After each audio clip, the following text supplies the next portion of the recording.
तर काँग्रेसबद्दल आणखी एक वाद समोर येतोय आणि याचं कारण म्हणजे या स्वातंत्र्य दिनाच्या कार्यक्रमाला मल्लिकार्जुन खरगे तसंच राहुल गांधी या दोघांनीही हजेरी लावली नाही। गेल्या वर्षी देखील या दोघांनी पाठ फिरवलेली।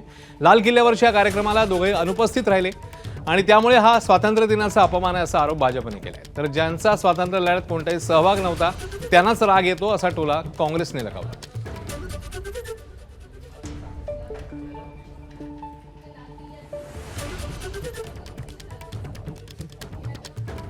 तर राहुल गांधींनी या कार्यक्रमाला अनुपस्थित राहणं हे दुर्दैव आहे अशी टीका केली आहे मुख्यमंत्री उपमुख्यमंत्र्यांनी आणि ज्यावर काँग्रेस प्रदेशाध्यक्ष हर्षवर्धन सपकाळे यांनी आता स्पष्टीकरणही दिलं आहे। पाहूया।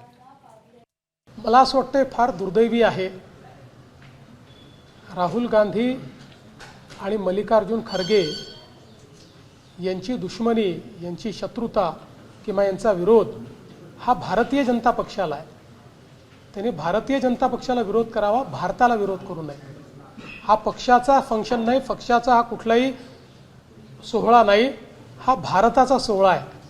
भारताच्या संविधानाने तयार केलेली जी इन्स्टिट्यूशन आहे त्या इन्स्टिट्यूशनच्या अंतर्गत संपूर्ण भारताची सार्वभौमता दाखवणारा तिरंगा झेंडा वर जातो, हा आपला सोहळा आहे। या सोहळ्याला दोन्ही विरोधी पक्षनेत्यांनी अनुपस्थित राहणं हे दुर्दैवी आहे। खरं म्हणजे 15 ऑगस्ट हा कुठला राजकीय कार्यक्रम नाही, हा स्वातंत्र्य दिनाचा कार्यक्रम आहे।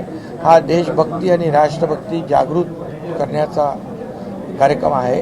विरोधी पक्षनेते म्हणून राहुल गांधी यांनी उपस्थित राहणं अनिवार्य होतं, राहायला पाहिजे होतं, पण हे दुर्भाग्य आहे, दुर्दैवी आहे की ते या कार्यक्रमाला उपस्थित राहिले नाहीत।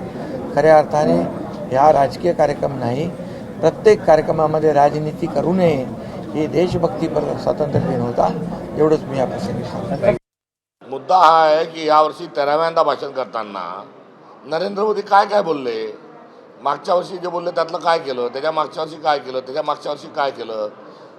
आतापर्यंत तब्बल 1100 तास नरेंद्र मोदी जे आहे त्यांनी भाषण लाल किल्ल्यावर केलेलं आहे। तर इतक्या दीर्घ भाषणामध्ये ते काय बोलले। एबीपी माझा, उघडा डोळे बघा नीट।